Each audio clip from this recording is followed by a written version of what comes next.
From Vermont Public, this is Brave Little State. I'm Michaela Lafrac.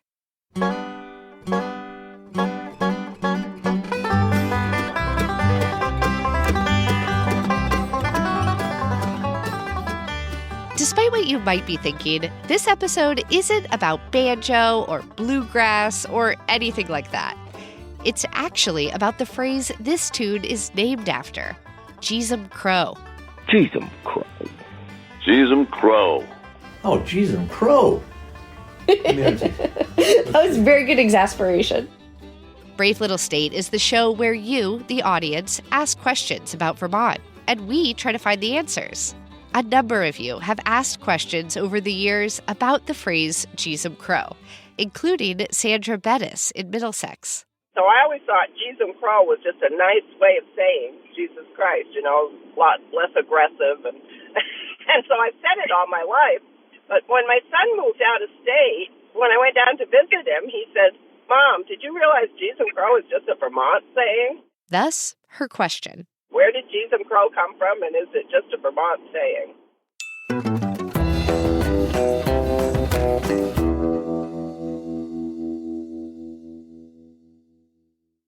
Sandra's right about the basics. It's a way of saying Jesus Christ without saying, Jesus Christ. There's a name for this. Yeah, it's a minced oath. This is from the public radio program Away with Words. They did a Jeezum Crow segment back in 2015.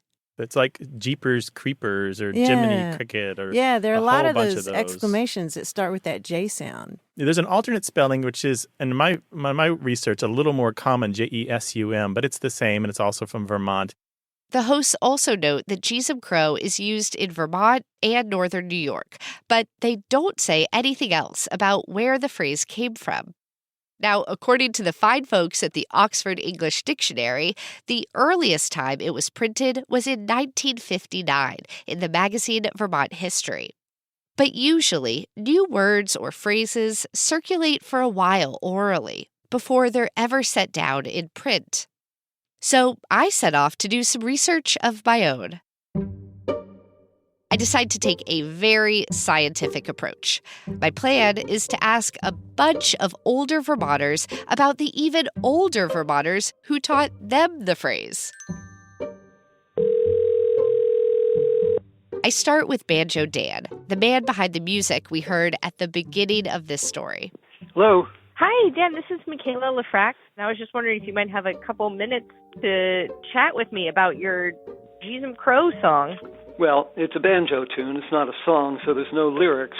Lesson 1. Jeezum Crow is a tune, people, not a song.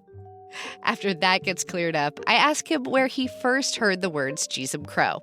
An old farmer up on the top of Rice Hill in Franklin, he was probably the first person I ever heard say Jeezum Crow. I can't swear to that, but he may well have been. My guess is it's been around for quite a long time. Probably true, but I'm hoping for more.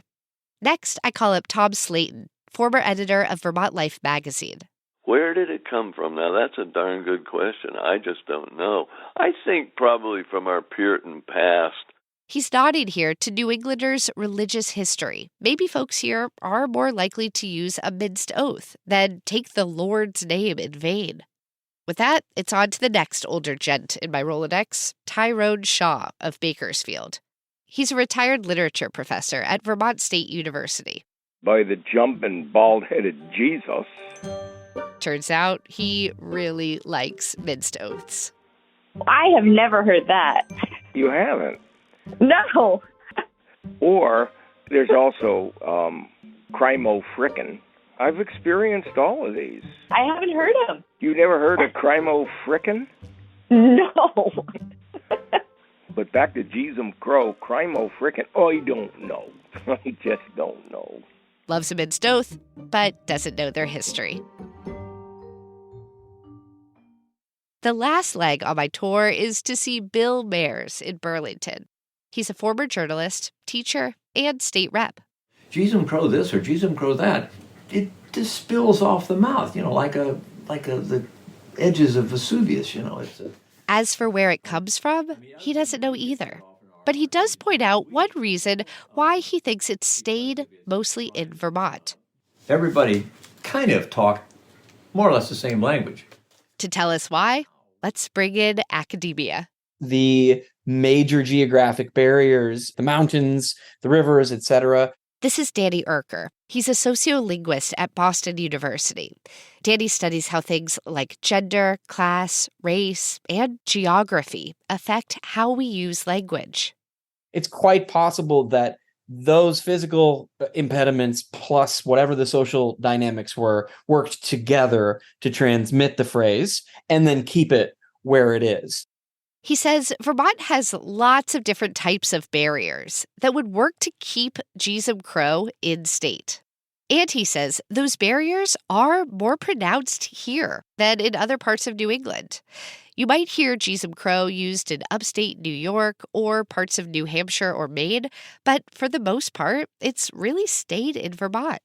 People who study regional variation in American English, they actually tend to treat Vermont as kind of in New England linguistically, but still different than some of the more canonically New England locales. You can learn more about that in Brave Little State's episode about the Vermont accent. Danny also says it's not a coincidence that you're most likely to hear Jeezum Crow from an older male Vermonter than, say, a teen girl. That's a thing in sociolinguistics. Older men, in particular, they tend to lag behind the most. Interesting. So with this specific example, like with Jeezum Crow, it might not, like that older men are not the original users or popularizers of the phrase. They're the ones that are holding on to it. Yeah, that their use of the form is not necessarily a hint at its origins, but rather an illustration of the resistance of that particular demographic to linguistic innovation. That is, once older men grab onto a turn of phrase, they're very resistant to letting it go. There's even a name for these types of guys we're talking about. Norms. Non-mobile, older, rural males. Let's get back to Sandra's question about where the phrase came from. In all my reporting, the best theory I heard came not from a norm or an academic, but from a birder named Bridget Butler, known locally as the Bird Diva. Bridget and I are talking crows, and she tells me because Vermont is so far north, crows often do fill the skies. Crows have this winter phenomenon of flocking together at night for safety.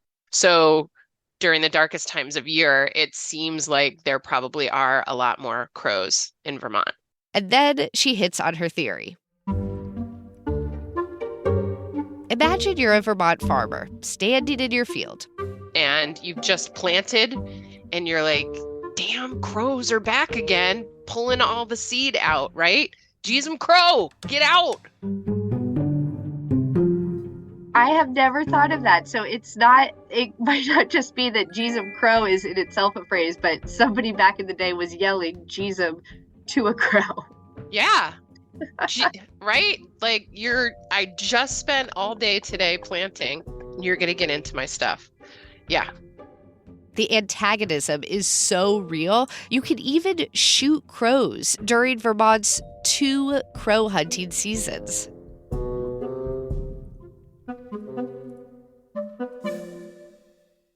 Wherever it came from, the phrase Jeezum Crow sure did catch on.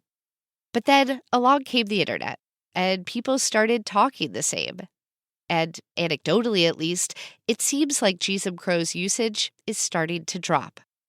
Danny Erker says this is happening more and more. These specific, highly local ways of producing sounds and words are the linguistic equivalent of endangered species, right?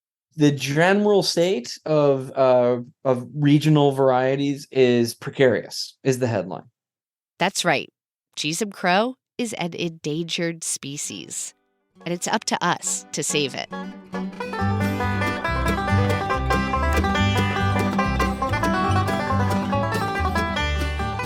Thanks to Sandra Bettis for the great question. If you have a question about life in Vermont, ask it at bravelittlestate.org. This episode was reported by Michaela Lefrak and produced by Angela Evansy, Sabine Pooks, Burgess Brown, and me, Josh Crane. Ty Gibbons composed our theme music, other music by Blue Dot Sessions and Banjo Dan. Special thanks to Jim Stanford, Martha Barnette, Grant Barrett, and Mary Danko. Brave Little State is a production of Vermont Public and a proud member of the NPR Network. Here at Shortwave Space Camp, we escape our everyday lives to explore the mysteries and quirks of the universe. We find weird, fun, interesting stories that explain how the cosmos is partying all around us. From stars to dwarf planets to black holes and beyond, we've got you. Listen now to the Shortwave podcast from NPR.